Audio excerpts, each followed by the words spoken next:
Ayan, nakabili na si Mami ng plant food. Okay? Ito yung tinatawag nilang Miracle Grow. Okay? I think ito is very famous din sa Pilipinas.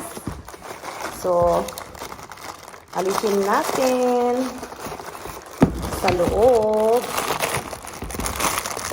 Ayan. At mainit ngayon. So, i-fertilize ko na yung aking mga ornaments sa labas. Ayan. So, guntingin natin to. Yan. Yung isang ganito, guys, is 4 yung kanyang laman. Ayan. Okay.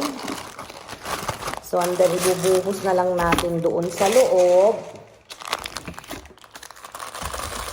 Ayan. Buhos natin. Okay. Buhos natin sila. Para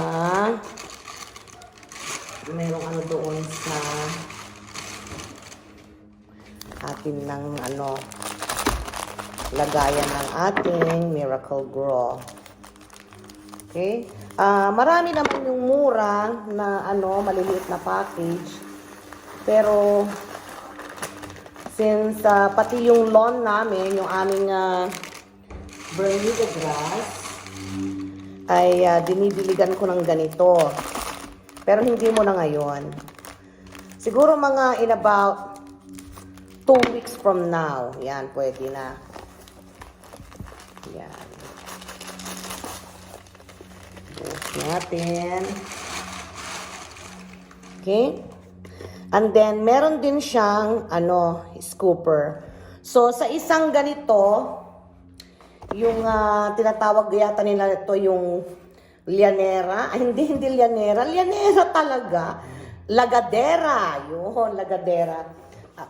Bali ang ilalagay natin dito ay konti lang. Yan, pakita ko sa inyo. Okay, kalahati lang nung ating scooper. Okay? Meron akong ginagamit na inilalagay ko sa hose. Pero dahil nga hindi pwedeng magdilig ng todo-todo, kaya mano-mano na tayo.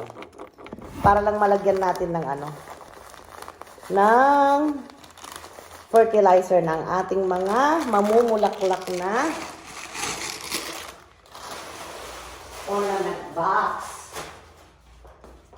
Ayan. Ay. Okay. So, tara na. Mag-delete na tayo. Ito na yung aking nilinisan noon 2 weeks ago. 2 to 3 weeks ago. Yan, all the way there. As you can see naman, di ba, umusbong na siya lalo. So, ngayon, ito rin yung aking nilinis na isa pang ating ornament box. So, bago ko to diligan, meron akong trowel dito. Kasi kailangan muna natin siyang iganyan. Okay?